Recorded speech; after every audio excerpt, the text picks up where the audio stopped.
Bollywood silver screen presenting monolith. ये कहानी है भविष्य की दुनिया की, जहां पर हमें सैंड्रा नाम की एक लड़की को दिखाया जाता है जो बहुत ही एडवांस कार में अपने 2 साल के बेटे के साथ ट्रैवल कर रही होती है। सैंड्रा को एक कार उसके पति ने गिफ्ट की है और अब सैंड्रा अपने बेटे को लेकर अपनी मदर इन लॉ यानी कि अपने पति की मॉम के घर जा रही है। सैंड्रा अब इस नई कार के, जिसका नाम मोनोलिथ है, उसके फीचर्स चेक करना शुरू करती है। उसे पता चलता है कि इसका एआई यानी कि आर्टिफिशियल इंटेलिजेंस बहुत ज्यादा एडवांस है। वो देखती है कि इससे पहले कार्ल ने, उसके पति ने इससे सफ़र किया था और वो अपने कुछ दोस्तों के साथ एक होटल गया था और इस कार में एक लड़की भी थी। उसे अपने पति पर शक होना शुरू हो जाता है और तभी उसके पति का वीडियो कॉल आता है जो उसे बताता है कि इस कार का एक एप्लीकेशन है जिसका नाम मोनोलिथ है। मैंने उसे तुम्हारे फ़ोन में डाउनलोड कर दिया है, तुम अपने फ़ोन से इस कार को पूरी तरह से कंट्रोल कर सकती हो। तभी उसके पति के होटल की डोर को कोई नॉक करता है और वो बाय बोलकर डोर खोलने के लिए निकल जाता है। यहाँ पर सैंड्रा का शक पूरी तरह से यकीन में बदल चुका है कि उसका पति उसे चीट कर रहा है। अब रास्ते में सैंड्रा अपने बेटे के साथ एक स्टोर में कुछ सामान खरीदने के लिए रुकती है। वो अपने बेटे के साथ स्टोर के अंदर जाती है। तभी वो देखती है कि बाहर एक आदमी उसकी कार के अंदर झांक रहा है, लेकिन उसके पास जो फोन है उससे वो अपनी कार को कंट्रोल कर सकती है और वो कार के उस मोड को ऑन कर देती है जिससे कार के अंदर कोई नहीं जा सकता, यानी कि कार अब पूरी तरह से एक बंकर के रूप में बदल चुकी है। अब सैंड्रा सामान खरीद ही रही होती है कि तभी वो देखती है कि उसका बेटा वहां पर नहीं है। सैंड्रा इस बात से डर जाती है क्योंकि उसके बेटे को अस्थमा भी है, पर जब वो बाहर जाती है तो देखती है कि वहां पर कुछ लड़कियां हैं जिनके साथ उसका बेटा खेल रहा है। सैंड्रा को गुस्सा आ जाता है और वो उन्हें उल्टा सीधा कहना शुरू कर देती है, जिसके बाद वो सैंड्रा की तरफ बढ़ने लगते हैं। लेकिन सैंड्रा अपने बेटे को लेकर अपनी कार में बैठ जाती है और कार के बंकर वाले मोड को, जिसे वॉल्ट मोड कहा जाता है, उसे ऑन कर देती है। इसके बाद सैंड्रा अपने बेटे को लेकर निकल जाती है। इसके बाद सैंड्रा अपनी बेस्ट फ्रेंड को कॉल करती है। उसकी बेस्ट फ्रेंड बताती है कि इस वक्त मैं होटल में हूँ। सैंड्रा को शक हो जाता है कि हो ना हो उसकी बेस्ट फ्रेंड उसके पति के साथ है, यानी कि इन दोनों का अफेयर हो रहा है। सैंड्रा को ये भी पता चल जाता है कि उसकी बेस्ट फ्रेंड के साथ उसके कमरे में कोई है। वो उसे इंसिस्ट करती है कि मुझे उसका चेहरा दिखाओ, पर उसकी बेस्ट फ्रेंड उसे चेहरा नहीं दिखाती और फोन को कट कर देती है। सैंड्रा की परेशानियां अब और भी बढ़ जाती है, पर अब सैंड्रा अपनी मदर इन लॉ के घर पहुंच चुकी है। पर घर के अंदर जाने की बजाय वो तय करती है कि वो उसी होटल में जाएगी जहां पर उसके हस्बैंड ने स्टे किया है, ताकि उसे रंगे हाथों पकड़ सके। और अब वो अपनी कार को पूरी स्पीड से उस तरफ भगाना शुरू कर देती है। कार का एआई सिस्टम उसे बताता है कि आगे एक्सीडेंट है, हमें दूसरे रूट से जाना चाहिए, लेकिन वो किसी भी तरह से जल्द होटल तक पहुंचना चाहती है। इसीलिए वो कार के एआई सिस्टम से कहती कि मुझे सबसे शॉर्टकट रास्ता बताओ। और अब उसकी कार एक शॉर्टकट रास्ते की तरफ बढ़ चलती है जो कि बीहड़ का रास्ता होता है। चारों तरफ बहुत ज्यादा अंधेरा होता है, इसीलिए उसे कुछ नहीं दिख रहा होता। और अब सैंड्रा, जो कि बहुत ज्यादा टेंशन में है, वो सिगरेट जला लेती है। सिगरेट के धुएं से कार के एआई सिस्टम को लगता है कि कार में आग लग गई है, इसीलिए कार के वो इमरजेंसी मोड को ऑन कर देती है। हालांकि सैंड्रा से कहती है कि मैंने सिर्फ सिगरेट जलाई है, लेकिन वो उसकी बात को समझ नहीं पाती। और अब सैंड्रा अपने हाथ में पूरा कंट्रोल ले लेती है, यानी कि अब कार मैनुअल मोड पर है। तभी सैंड्रा का बेटा खांसना शुरू कर देता है क्योंकि उसे अस्थमा है और वो धुएं को बर्दाश्त नहीं कर सकता। सैंड्रा अपनी सिगरेट फेंक देती है। उसका बेटा रो रहा होता है, इसीलिए अपने फोन को वो अपने बेटे को दे देती है। तभी सैंड्रा की कार की टक्कर किसी जानवर से होती है। सैंड्रा की गाड़ी रुक जाती है। ये कार इतनी मजबूत होती है कि ऊपर पहाड़ से गिरने के बाद भी इस कार का कुछ नहीं बिगड़ सकता। हालांकि सैंड्रा को बाहर नहीं उतरना चाहिए था, लेकिन कार अब मैनुअल मोड पर है, इसीलिए वो नीचे उतरकर देखना चाहती है कि नीचे क्या है। वो गाड़ी से बाहर उतरती है और देखती है कि उसकी गाड़ी के नीचे एक हिरन है। वहीं गाड़ी के अंदर जो उसका 2 साल का बेटा है, जिसके पास उसका मोबाइल है, वो उस मोबाइल में मोनोलिथ ऐप को खोल देता है और गलती से वॉल्ट मोड को ऑन कर देता है। वॉल्ट मोड को ऑन करने का मतलब है कि गाड़ी पूरी तरह से बंद हो जाएगी, जिसका मतलब ये है कि ना बाहर से कोई अंदर आ सकता है, ना ही अंदर से कोई बाहर जा सकता है। ये पूरी गाड़ी एक बंकर के रूप में बदल चुकी है। बाहर उसकी मॉम सैंड्रा है। सैंड्रा को अब कुछ समझ नहीं आता कि वो दरवाजे को कैसे खोले। सैंड्रा देखती है कि उसके बेटे ने अब भी उसी एप्लीकेशन को खोला हुआ है। वो उसे इशारे से समझाने की कोशिश करती है कि वो वॉल्ट मोड को ऑन कर दे, पर उसका बेटा मात्र 2 साल का है, वो इन बातों को नहीं समझ सकता। और तभी उसके बेटे के हाथ से मोबाइल छूट जाता है और अब वो मोबाइल नहीं उठा सकता क्योंकि उसने सीट बेल्ट लगाई है।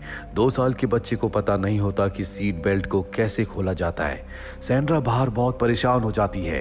पत्थर से उस शीशे को तोड़ने की कोशिश करती है, लेकिन ये कार दुनिया की सबसे मजबूत और सबसे सेफेस्ट कार है, इसीलिए इसके शीशे को तोड़ा नहीं जा सकता। सैंड्रा पूरी तरह से परेशान हो जाती है। उसने पीछे एक पावर हाउस देखा था। सैंड्रा मदद के लिए वहां पर जाती है, लेकिन वहां कोई नहीं होता। हालांकि वहां पर एक फोन होता है, लेकिन वो भी डेड है। अब सैंड्रा एक बार फिर से कार की तरफ बढ़ने लगती है, लेकिन तभी उसे एहसास होता है कि उसके आसपास कोई जानवर है। वो भागते हुए कार की छत पर चढ़ जाती है, लेकिन उसके आसपास जो भी जानवर है वो इतनी आसानी से जाने वाला नहीं है। इसीलिए वो हैमर से कार पर हमला करती है, जिससे कार का अलार्म बजना शुरू हो जाता है और वो जानवर वहां से भाग जाता है। किसी तरह से रात कट जाती है और सुबह सैंड्रा देखती है कि जिस जगह पर वो खड़ी है चारों तरफ भीड़ है, यानी कि आसपास इन्हें कोई मदद नहीं मिल सकती। तभी उसे याद आता है कि रास्ते में उसने एक एयरपोर्ट का बोर्ड देखा था जहां उसे मदद मिल सकती है। ये सोचकर उसे बहुत खुशी होती है, पर अब बाहर का टेम्परेचर बहुत ज्यादा है और उसका 2 साल का बेटा जो गाड़ी के अंदर है उसने वुलन कपड़े पहने हैं, जिस वजह से उसे बहुत ज्यादा गर्मी लग रही होती है। सैंड्रा को कुछ समझ नहीं आता कि वो क्या करे, इसीलिए अपनी जैकेट निकाल कर वो ऊपर सनरूफ पर रख देती है क्योंकि वहीं से धूप से उसे गर्मी लग रही होती है। और अब सैंड्रा एयरपोर्ट की तरफ बढ़ चलती है। कई घंटों तक चलने के बाद भी उसे कोई एयरपोर्ट का निशान नहीं दिखता। वो बहुत ज्यादा थक चुकी है, वो प्यासी भी है, लेकिन सैंड्रा की किस्मत अच्छी होती है कि उसे एक नदी मिल जाती है जहां से वो पानी पीती है। इसके बाद एक बार फिर से वो आगे बढ़ती है और जल्दी वो एयरपोर्ट तक पहुंच जाती है, पर वो देखती है कि ये एयरपोर्ट एक वीरान एयरपोर्ट है जहां पर कुछ टूटे फूटे प्लेन्स के अलावा कुछ भी नहीं है। वो प्लेन के अंदर जाती है। वो प्लेन के रेडियो से संपर्क करना चाहती है, लेकिन वो काम नहीं कर रहा होता। यहाँ पर उसे एक बॉटल मिलती है। वो बॉटल लेकर नीचे उतर जाती है। साथ ही वो प्लेन के 2 टायर्स भी जला देती है ताकि धुएं से कोई इनकी मदद के लिए इस जगह तक पहुंच सके। और अब सैंड्रा बॉटल लेकर नदी तक पहुंच जाती है जहां से वो पानी भरती है।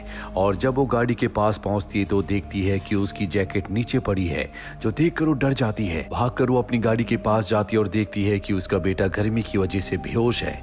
इसीलिए जो पानी अपने साथ लाई होती है वो गाड़ी के ऊपर डाल देती है ताकि टेम्परेचर कुछ कम हो सके। हालांकि गाड़ी का फैन चल रहा होता है, लेकिन एयर कंडीशन बंद होता है, इसीलिए उसके बेटे को बहुत ज्यादा गर्मी लग रही होती है।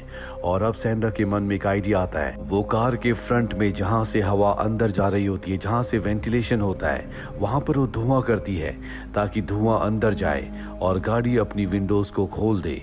पर होता इसका उल्टा है। जब धुआं अंदर जाता है तो गाड़ी का जो ऑटोमेटिक सिस्टम होता है वो वेंटिलेशन को बंद कर देता है, जिससे अंदर थोड़ी बहुत जो हवा जा रही थी अब वो भी जाना बंद हो जाती है। सैंड्रा बहुत ज्यादा पैनिक हो चुकी है, इसीलिए वो कार के ऊपर हमला करती है, लेकिन इसका कोई फायदा नहीं है। ये कार बहुत मजबूत है, इसे किसी भी तरह से तोड़ा नहीं जा सकता। सैंड्रा पूरी तरह से हताश होकर वहीं पर लेट जाती है। कुछ साल बीत जाते हैं और सैंड्रा अब अपने पति के साथ इसी जगह पर आती है क्योंकि उसका बेटा अब इस दुनिया में नहीं रहा। उसका पति कहता है कि तुमने हमारे बेटे को मारा है, तुमने उसे गाड़ी के अंदर बंद कर दिया था। और तभी सैंड्रा की आंख खुल जाती है क्योंकि ये उसका सपना था। सैंड्रा गाड़ी के पास जाती और देखती है कि उसका बेटा पूरी तरह से अचेत है। वो समझ जाती है कि उसका बेटा अब इस दुनिया में नहीं रहा। वो कहती है कि तुम तो स्वर्ग में जाओगे, लेकिन मैं नर्क में जाऊंगी। पर तभी वो देखती है कि उसके बेटे की उंगलियां हिल रही है। दरअसल अब भी उसका बेटा जिंदा होता है, लेकिन उसकी हालत बहुत ज्यादा खराब है। तभी यहाँ पर एक कायोटी आ जाता है जो उसके ऊपर हमला करता है। उससे बचने के लिए वो गाड़ी की छत पर चली जाती है, पर छत बहुत ज्यादा गर्म होती है, इसीलिए वो गाड़ी के नीचे आ जाती है जहाँ पर कायोटी उसके ऊपर हमला करता है। पर जल्दी उसे एहसास होता है कि उसकी गाड़ी के नीचे जो हिरन फंसा हुआ है, कायोटी उसके लिए आया है, इसीलिए वो उसे निकाल देती है। हिरन के निकलने के बाद गाड़ी पीछे की ओर खिसकना शुरू हो जाती है, लेकिन सैंड्रा गाड़ी को एक पत्थर से रोक लेती है क्योंकि पीछे खाई है। और अब सैंड्रा के दिमाग में एक आइडिया आता है, क्यों ना वो इस गाड़ी को ऊपर से नीचे फेंक दे ताकि गाड़ी के एआई सिस्टम को यकीन हो जाए कि एक्सीडेंट हुआ है, इसीलिए वो गाड़ी के दरवाजों को खोल देगी। उसने कंपनी से इस बारे में सुना था।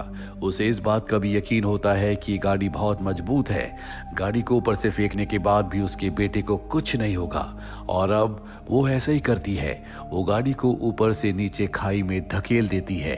और अब जब गाड़ी हवा में होती है तो गाड़ी के एआई सिस्टम को पता चल जाता है कि गाड़ी हवा में है, जिसका मतलब ये है कि गाड़ी का एक्सीडेंट हो गया है। इसीलिए वो अपने मोशन सेंसर को एक्टिवेट कर देती है, जिस वजह से गाड़ी अपने आप ही बैलेंस होना शुरू हो जाती है और जल्दी नीचे जमीन पर गिर जाती है। चारों तरफ धूल होती है। सैंड्रा डर जाती है, वो भागते हुए नीचे आती है। वो देखती है कि गाड़ी बहुत ही सेफ तरीके से नीचे लैंड हुई है। साथ ही अब दरवाजा भी खुल चुका है, क्योंकि गाड़ी को इसी तरह से डिजाइन किया गया था कि एक्सीडेंट होने पर गाड़ी के दरवाजे अपने आप ही अनलॉक हो जाएंगे। वो अपने बेटे को गाड़ी से बाहर निकालकर उसके कपड़े उतार देती है ताकि उसे ठंडक महसूस हो, लेकिन अब भी उसके बेटे की जान खतरे में है। वहीं कार अपने पूरे के पूरे एआई सिस्टम को रिबूट करती है और अब कार एक बार फिर से रिबूट होने के बाद चलने के लिए तैयार है। सैंड्रा अपने बेटे को लेकर गाड़ी में बैठ जाती है और गाड़ी को ऑफ रोडिंग मोड पर लगाती है, जिसके बाद गाड़ी के टायर उठ जाते हैं। उसके सामने कुछ चट्टान है, लेकिन सैंड्रा को पता है कि यह गाड़ी दुनिया की सबसे मजबूत गाड़ी है जो हर तरह की रोड पर, पहाड़ों पर, चट्टानों पर चल सकती है। और अब वो गाड़ी की स्पीड बढ़ाना शुरू करती है। गाड़ी उस चट्टान पर बड़ी आसानी से चढ़ जाती है और जल्दी रोड पर आ जाती है। इसके बाद सैंड्रा अपने बेटे को लेकर हॉस्पिटल में आ जाती है, जहां पर कुछ ही देर बाद उसका बेटा पूरी तरह से नॉर्मल हो जाता है और इस तरह सैंड्रा अपने बेटे की जान बचा लेती है, जिससे वो बहुत खुश होती है। सैंड्रा को ये भी पता है कि उसका पति उसे धोखा दे रहा है। अब उसे ये तय करना है कि उसे अपने पति के साथ रहना है या नहीं। उम्मीद करते हैं कि ये कहानी, जिसका नाम मोनोलिथ है, आपको पसंद आई होगी।